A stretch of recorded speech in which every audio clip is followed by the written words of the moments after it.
출애굽기 33장 1절부터 6절 말씀 마음을 집중하시고 함께 읽어보십니다. 여호와께서 모세에게 이르시되 너는 네가 애굽 땅에서 인도하여 낸 백성과 함께 여기를 떠나서 내가 아브라함과 이삭과 야곱에게 맹세하여 네 자손에게 주기로 한 그 땅으로 올라가라. 내가 사자를 너보다 앞서 보내어 가나안 사람과 아모리 사람과 헷 사람과 브릿 사람과 히위 사람과 여부스 사람을 쫓아내고 너희를 젖과 꿀이 흐르는 땅에 이르게 하려니와 나는 너희와 함께 올라가지 아니하리니 너희는 목이 곧은 백성인즉 내가 길에서 너희를 진멸할까 염려함이니라 하시니 백성이 이 준엄한 말씀을 듣고 슬퍼하여 한 사람도 자기의 몸을 단장하지 아니하니 여호와께서 모세에게 이르시기를 이스라엘 자손에게 이르라 너희는 목이 곧은 백성인즉 내가 한순간이라도 너희 가운데 이르면 너희를 진멸하리니 너희는 장신구를 떼어내라. 그리하면 내가 너희에게 어떻게 할 것인지 정하겠노라 하셨습니다. 이스라엘 자손이 호렙산에서부터 그들의 장신구를 떼어내니라. 아멘. 이 앞에 32장에서 그 시내산 위에서와 그 아래서의 너무나 다른 모습. 시내산 위에서는 하나님께서 그 모세와 40일 동안 그 민족을 위한 10가지 계명과 율법 그리고 성막 또 규례들에 대한 것을 다 말씀하시는 때였지만은 그 40일을 참고 견디지 못한 이 시내산 아래서의 이스라엘 백성들은 오히려 금송아지를 만들어 놓고 우상을 숭배하는 어리석은 일이 벌어지고 있었던 것입니다. 그 일로 이 앞에서 본 대로 3,000명이나 되는 많은 사람들이 죽었고 또 하나님께서 그 백성에게 대해서 아주 크게 노하시는 그 말씀이었죠. 네, 오늘 읽은 33절에도 보면 여전히 하나님의 노여움이 가시지 않는 것이에요. 이제 그것을 어떻게 알 수 있는가? 이 33장 오늘 1절에 보시면은 여호와께서 모세에게 말씀하시기를 너는 네가 애굽 땅에서 인도하여 낸 백성과 함께 여기를 떠나서 내가 아브라함, 이삭, 야곱에게 맹세하고 또 네 자손에게 주기로 한 그 땅으로 올라가라. 여기 보시면 그 호칭에 있어서 여전히 하나님은 하나님의 백성이라고 칭하지 아니하시고 너희의 백성, 즉 모세의 백성이라고 칭하시는 거예요. 이 앞에서 본 대로 이 앞에 20장에 보시면 하나님이 내 백성이라고 일컬으셨는데 여기서 얼마나 노여움이 크셨으면 하나님의 백성이라 칭하기보다는 너희의 백성이다 이렇게 말씀하시면서 또 그 맹세 가운데 하나님이 약속하셨으니 반드시 지키기는 하겠지만 그 가운데 2절 보시면 내가 사자를 너보다 앞서 보내요. 즉 하나님의 사자 천사들을 먼저 앞서 이미 보내셨다는 거예요. 하나님이 무슨 일을 행하실 때는 이미 앞에서 그 선발대가 움직이고 있다는 것이죠. 군대도 보면요, 어떤 전쟁이나 어떤 계획을 하게 되면 또 앞에 선발대가 다 앞에서 미리 예측하고 이런 준비하는 과정이 있잖아요. 또 우리가 어떤 계획을 할 때도 보면은 미리 어떤 계획을 다 세우고 또 먼저 보내야 될 사람이 있으면 선발대를 보내는 것처럼 하나님의 나라를 이루어 가심에 있어서도요, 하나님도 이와 같이 하나님의 사자를 앞서 보내신다는 사실을 기억하셔야 돼요. 네, 여러분이 기도하시면 그 기도의 응답도 우리가 볼 때는 그 기도가 갑자기 이루어지는 것처럼 느낄 수 있지만 그러나 기도하실 때 이미 하나님은 앞서 천사들을 보내신다는 사실도 알아야만 하는 거예요. 왜 우리가 기도해야 되는가? 기도할 때는 지금 당장 이루어지지 않는다 하더라도 하나님은 앞서 사자를 보내시기 때문에 천사를 보내시기 때문에 기도를 먼저 하는 게 중요한 일이에요. 여러분이 무슨 일을 하든지 기도가 앞서야 되는 거예요. 기도 가운데 하나님은 움직이시고 역사하시는 것입니다.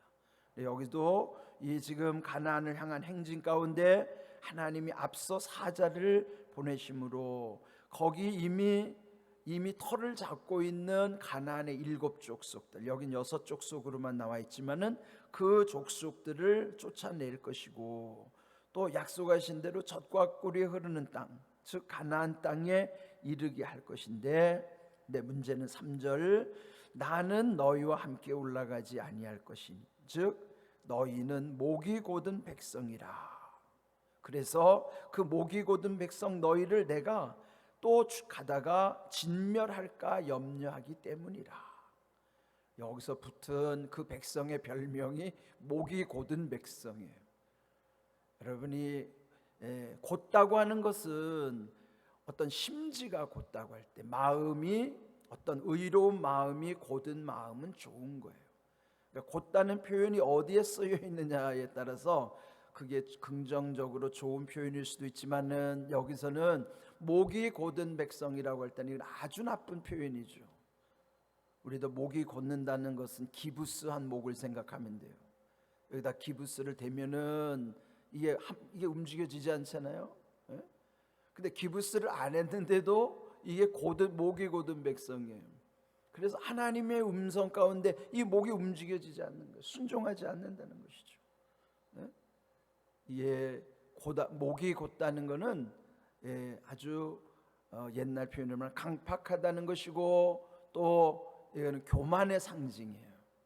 그래서 이 목이 곧은 백성임을 하나님이 벌써 이 백성에게 별명을 붙여 놓으신 거예요. 이런 목이 곧아지지 않도록. 그러면 항상 목이 유연해야 되잖아요. 목이 이 소리 나는 쪽으로 이 목이 움직여져야지. 이게 움직여지지 않으면은 이게 얼마나 힘들겠어요, 인생이. 하나님의 말씀을 향해서 우리의 목이 곧아지지 않도록 늘 우리는 항상 유연해야 돼요. 이 말씀 가운데 우리 다시 한번 우리 자신은 혹시 나는 목이 곧은 백성은 아닌가, 또 옛적 이스라엘 백성들에게 진노하셨던 것처럼 오늘 우리에게 또는 나에게 목이 곧은 백성이라고 하나님이 또 진노하시지는 않을까.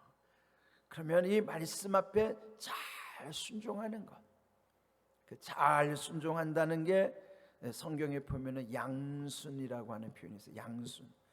한문으로 양자가 그 좋을 양자거든요. 잘 순종하는 거, 양순의 은혜가 있어야 되는 거예요. 그래서 이 목이 곧은 백성임을 향해서 하나님이 또 아직 여전히 마음이 섭섭함이 가시지 않은 것이죠. 그런데 이때 이 백성들이 4절 보시면 그 하나님의 준엄한 말씀을 들었을 때 슬퍼하여 한 사람도 자기 몸을 단장하지 아니하니. 그래도 하나님을 두려워하는 마음은 그래도 그들 속에 있었던 거예요. 우리가 어떤 상황 속에서도 어떤 기본적인 양심이 남아 있으면 그래도 희망이 있는 거예요. 하나님이 이렇게 진노하시는 가운데 또 비록 그들이 목이 곧은 백성이라 할지라도 하나님의 준엄한 말씀을 들었을 때 이렇게 슬퍼할 줄 안다는 것은 그래도 한 가닥 희망이 남아 있는 것이라고 할 수 있겠죠. 그리고 또 모세에게 하나님 말씀하십니다.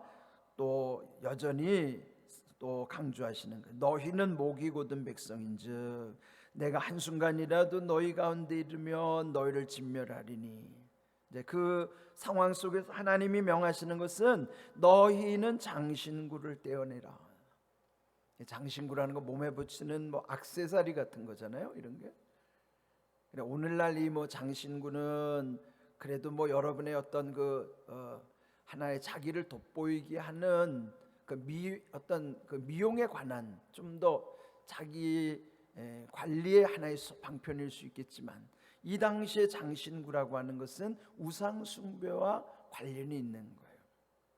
그래서 그들이 애굽에 있을 때에 그들의 문화 속에 그 장신구 그걸 이제 몸에 붙이고 다니는.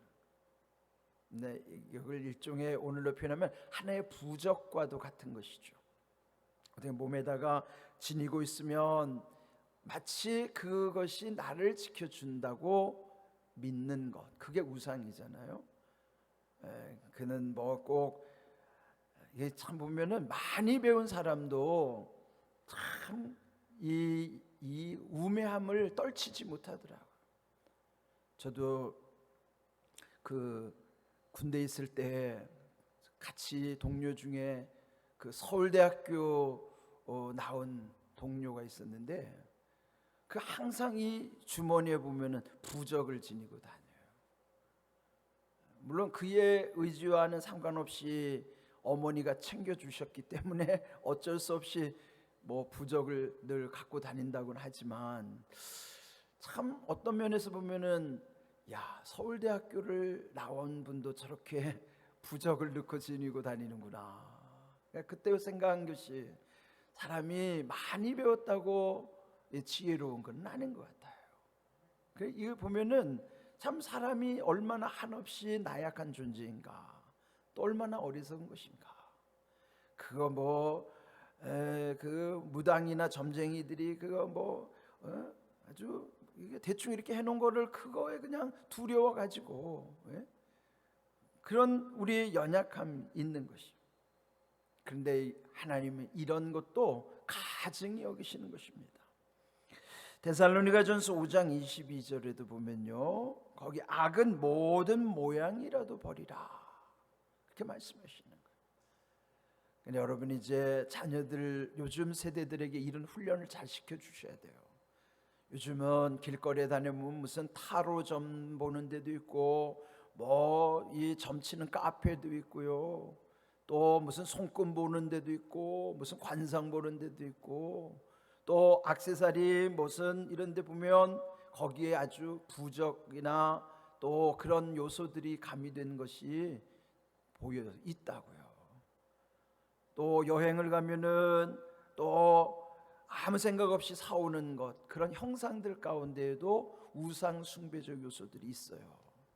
이런 거를 잘 여러분 분별하셔야 됩니다. 그래서 하나님은 악은 모든 모양이라도 버리기를 원하시는 거예요. 지금 이 백성에게도 단호하게 너희 몸에 지닌 그 장신구, 우상을 숭배하는 그 장신구, 어쩌면 그들 속에는 그 문제의식도 느끼지 못하고 하나님도 섬기면서 우상을 숭배하는 마음이 공존할지도 몰라요.